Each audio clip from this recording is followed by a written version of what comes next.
네, 우리 방산업계가 탄핵 정국의 발목이 잡힌 사이에 일본 방산이 우리의 뒤를 바짝 쫓아오고 있다라는 소식 전해드리기 위해서 우리 배창학 기자 나와 있습니다. 방산인사이드 짚어보죠.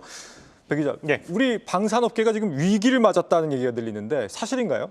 네, 다행히 주가는 회복세를 보이고 있지만 보시는 것처럼 이제 하루아침에 공든탑이 무너졌다는 것이 업계 관계자들의 설명입니다. 이 방위 산업의 경우에는 정부 간의 이 거래 형태를 띠기 때문에 국가 신뢰도가 생명이라고 볼 수 있는데요.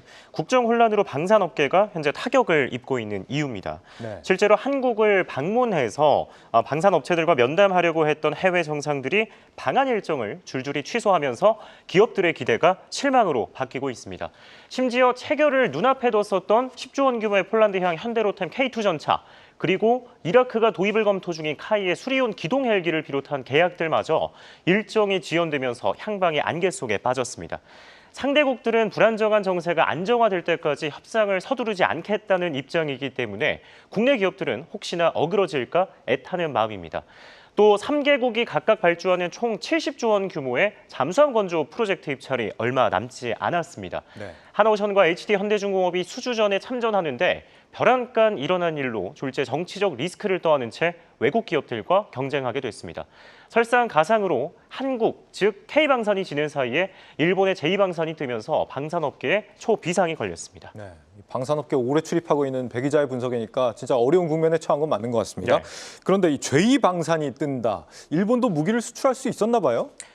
이제 세계대전 여파로 인해서 이 일본 내 헌법에 이제 평화헌법이라는 규정에 따라 무기 수출을 당분간 자제했던 분위기였었는데 네. 최근 들어서 관련법을 개정하며 글로벌 방산 시장 진출에 힘을 주고 있는 모습입니다. 동시에 K방산과 제2방산 간 충돌이 불가피해졌는데 격차는 단 한 끗 차이입니다. 보시는 것처럼 한국 기업이 총 4개가 있고 일본 기업이 5개가 있는데 이게 이제 글로벌 100대 방산 기업에 포함되어 있는 기업들의 리스트고요.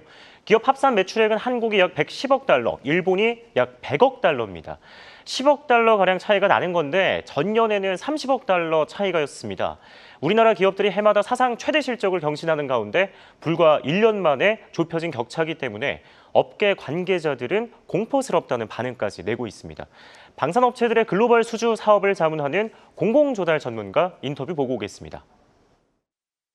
일본은 자기들 방위사업 수출에 관련돼서 뭐 법령도 바꾸고 또 국방비도 뭐 상당히 많은 정액을 하고.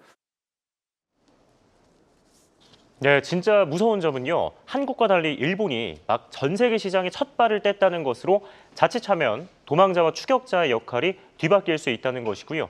실제로 제2방산은 최근 10조 원 규모의 호주 호위함 사업에서 K방산을 제치고 최종 후보군에 선정되기도 했습니다. 네, 상당히 걱정이 되는 소식이네요. 우리 방산 기업들 최근에 미국도 진출하고 하면서 기대를 모으지 않았습니까? 네, 맞습니다. 이 천조국이라고 불릴 만큼 국방비가 상당하기 때문에 미국 시장에 대한 이 갈망이 컸었는데요. 하지만 계엄 사태와 탄핵 정국으로 급제동이 걸렸습니다. 특히 도널드 트럼프 미국 대통령 당선인은 윤석열 대통령과의 통화에서 미 해군 선박의 수리, 즉 MRO를 위한 한국 조선사들의 지원을 요청한 바 있었는데요. 실제로 하나오션과 HD 현대중공업은 올해 들어 MRO 사업을 본격화하고 있었는데 국정 공백이라는 장애물을 맞닥뜨리게 되었습니다. 기업들이 추진하는 MRO 사업을 컨설팅하는 전문가의 이야기 듣고 오도록 하겠습니다.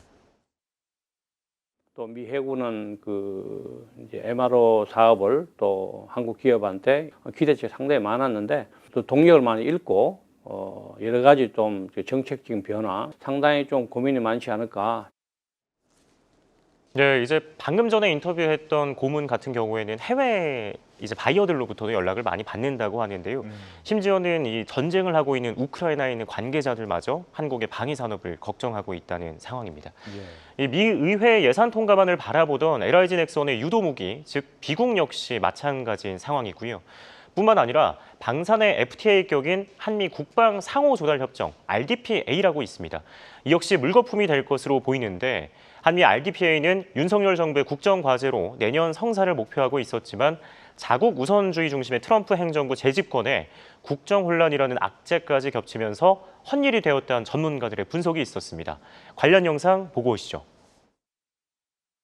물론 IDP가 체결이 되면 우리나라 방위 산업에 이런 유리한 것은 분명합니다. RDP를 체결하는 것을 기대하기가 어렵지 않겠나. 네, 이처럼 내년 중하반기를 기점으로 RDPA가 체결될 것으로 보였는데 사실상 좀 무사한 분위기가 커지고 있고요. RDPA를 맺은 국가들의 경우에는 대미 수출액이 체결 전 대비 약 87.5%나 늘었습니다.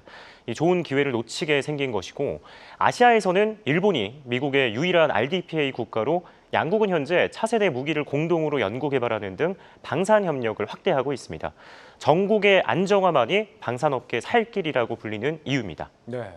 우리 배 기자가 이 폴란드 쪽 K2 전차 현대로템 수출하는 네. 부분 이것도 많이 취재를 했는데 최근에 안개 속이라고 말하지 않았습니까? 네. 어떤 상황에 지금 처해 있는지 혹시 분석해 줄 수 있나요? 예, 연내까지만 하더라도 계약이 사실 체결된다는 이야기들이 많았습니다. 하지만 폴란드 입장에서는 최근 들어서 이제 국제 정세뿐 아니라 이 대한민국에서의 국전이 혼란을 타면서 본인들이 시급하게 협상에 매달릴 이유가 없다라는 입장을 밝혔고요. 실제로 폴란드 국영방송에서도 한국을 방문해서 이 한국과의 방산 협력이 조만간에 이루어질 것이다. 이런 취지의 인터뷰를 진행을 했었는데 네. 불과 일주일 만에 현재 계엄 사태가 터짐으로 인해서 리스크가 커지고 있는 상황입니다. 연내는 수주가 어렵겠군요. 예, 대다수의 전문가들이 연내 체결하는 것은 좀 어렵다는 입장이고요. 만약에 된다고 하면 기적에 가까운 일이지 않을까라고 이야기를 할 수 있을 것 같습니다. 네, 잘 들었습니다. 방산인사이드 배창학 기자였습니다.